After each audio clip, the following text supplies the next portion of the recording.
हम बूढ़े क्यों होते हैं? इस सादा से सवाल का जवाब बहुत मुश्किल है। आज के दौर में होने वाली मेडिकल साइंस की इनोवेशंस और प्रोग्रेस की वजह से साइंटिस्ट इस सवाल के जवाब को ढूंढने में लगे हुए हैं और इसमें एक अहम कामयाबी उनके हाथ आई है। हमारे जिस्म के मॉलिक्यूल्स मॉलिक्यूलर फैक्ट्रियों की तरह काम करते हैं ताकि हम जिंदा रह सकें, मगर वक्त के साथ मॉलिक्यूल्स की ताकत में कमी आती है और हमारा जिस्म बूढ़ा होना शुरू हो जाता है। हमारी बॉडी के मॉलिक्यूल्स को मुख्तलिफ मॉलिक्यूलर मशीनरी में डिवाइड किया जाता है और बुढ़ापे की तरफ सफर में माइटोकॉन्ड्रिया और लाइसोसोम्स का रोल बहुत अहम होता है। माइटोकॉन्ड्रिया मॉलिक्यूल्स को ताकत देता है, मगर इस पूरे प्रोसेस के दौरान ऐसे केमिकल्स बनते हैं जो वक्त गुजरने के साथ साथ डीएनए को नुकसान पहुंचाते हैं। लाइसोसोम्स मॉलिक्यूल्स की सफाई का काम करता है और उसे नुकसान पहुंचने पर और तरह के मॉलिक्यूल्स को भी तबाही का सामना होता है। जापान में ऐसे होने वाली एक रिसर्च में ऐसे प्रोटीन को तलाश किया गया है जो मॉलिक्यूल्स की मशीनरी को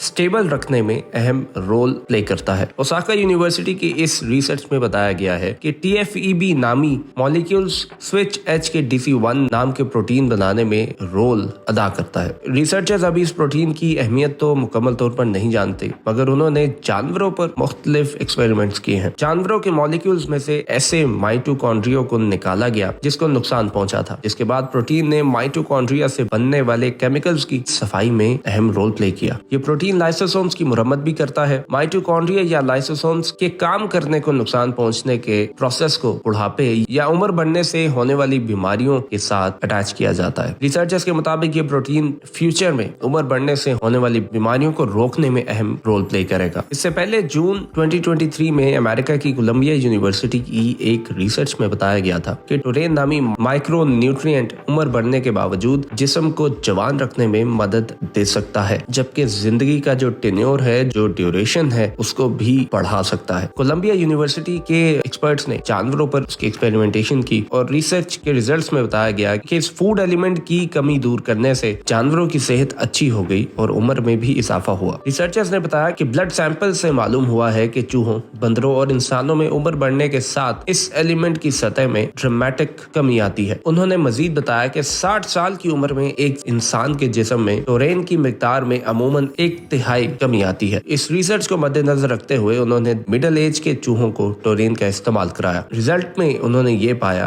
कि टोरेन सप्लीमेंट्स का इस्तेमाल कराने पर चूहे सेहतमंद हो गए और पहले से ज्यादा जवान नजर आने लगे और असल में उनकी हड्डियां और मसल्स मजबूत हो गए, जबकि मेमोरी उनकी बेहतर हुई और वो ज्यादा जवान नजर आने लगा। चूहों के बाद मिडिल एज उम्र के बंदरों पर इस फूड एलिमेंट का क्लिनिकल ट्रायल किया गया। रिजल्ट से मालूम हुआ कि रोजाना उसके इस्तेमाल से बंदरों के जिस्मानी वजन में इजाफा रुक गया, ब्लड शुगर की सतह घट गई, जबकि हड्डियां और फिजिकल तौर पर वो बेहतर हो गए। पास्ट में इस फूड एलिमेंट पर होने वाली रिसर्च के बाद पता चला था कि रिजल्ट्स में ये सामने आया था कि जिस्म में टोरेन की ज्यादा मिकदार से ओबेसिटी, डायबिटीज, टाइप 2 और हाई ब्लड प्रेशर होने का जो खतरा है वो कम होता है। लेकिन अभी रिसर्चर्स की तरफ से इंसानों पर इसका ट्रायल करने की तैयारी की जा रही है। इस न्यू डेवलपमेंट के बारे में आप क्या कहते हैं, हमें कमेंट सेक्शन में जरूर बताइएगा।